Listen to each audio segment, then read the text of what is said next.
everyone, today I'm going to be making a homemade chicken broth recipe.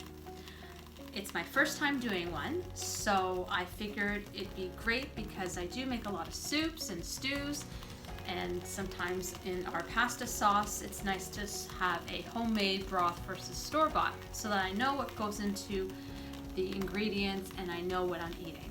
So I have some fresh chicken bones and some meat and some of the skin left over from some chicken breast that I use for another recipe, and it's a great combination to make a homemade chicken broth. So we're going to start off by using a medium-sized pot. I've started to heat it up on a medium heat, and I'm going to start off with some olive oil. And then once our olive oil heats up, I'm going to be adding some minced garlic and some chopped onions and some chopped celery. So I've pre-cut my onions into a fair size cut, as well with the celery, so that it would be a nice flavor base for the broth. So I'm going to start those off inside of the olive oil.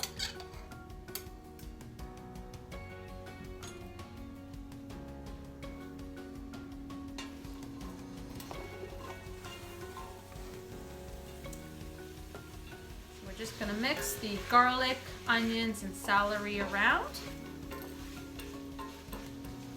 as a good base.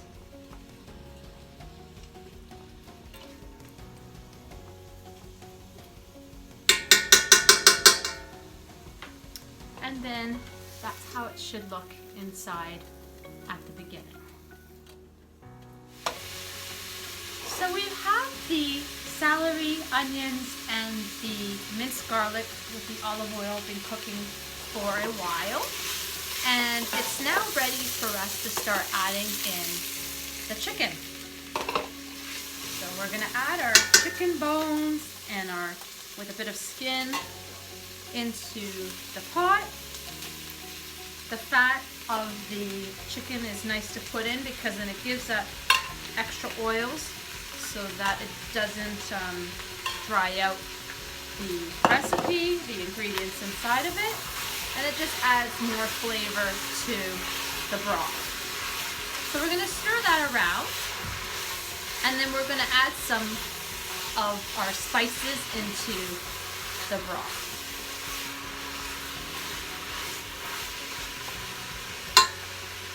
So I'm going to be adding in some dried rosemary,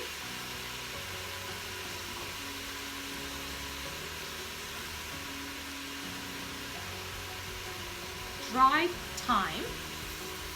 Just going to crumble this because what I've done is in the summertime I grew a lot of the thyme and then I dried it out, and now we have some natural spices put into this broth.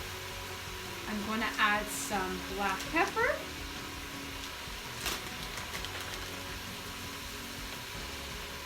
and I'm going to add some dry basil.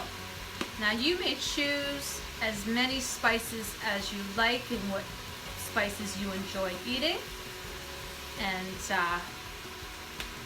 you can alternate different kind of flavors into your broth. So I'm going to stir this around, and then I'm going to add in my water.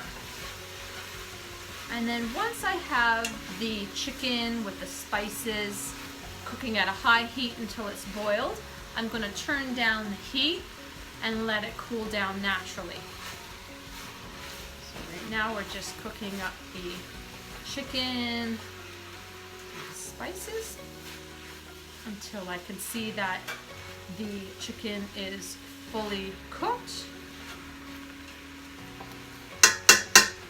And now I'm going to add some water.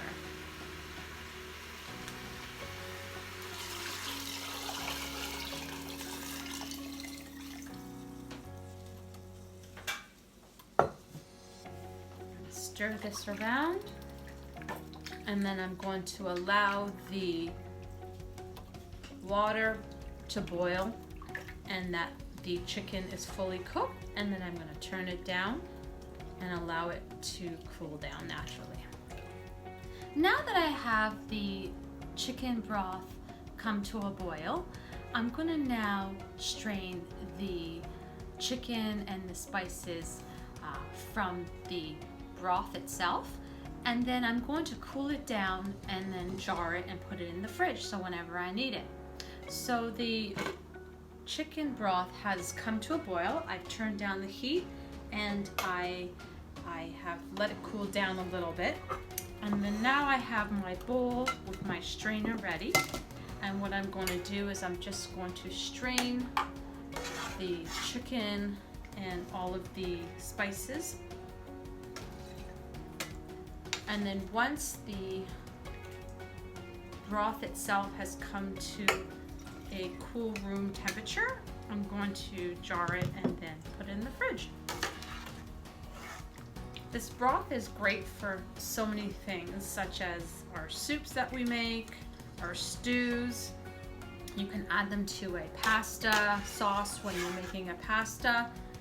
And then also what's a healthy thing is when you do a smoothie, you can add in bone broth, which is something I'd like to try. And so I'm going to try it with this broth once it cools down, and the next time I make a smoothie, I'm going to add a bit of this broth into the smoothie itself. And apparently that has been known to be a healthy ingredients to put into a smoothie, so it'd be interesting to see how that tastes as well. So this is how the broth will look like. So we're just draining all of the chicken and the bones, and then we're left with a liquid base. It still has some of the pepper and spices in it, but that's totally fine. That just adds additional flavor to whenever you're making a dish with the broth. So the broth has come out as a clear, somewhat like a clear, brothy texture. It smells great with all the different spices, and it's now complete. If you like this recipe and you want to learn more about what other recipes we make, please subscribe to our channel. Share, like, and hit that bell notification button. Thank you.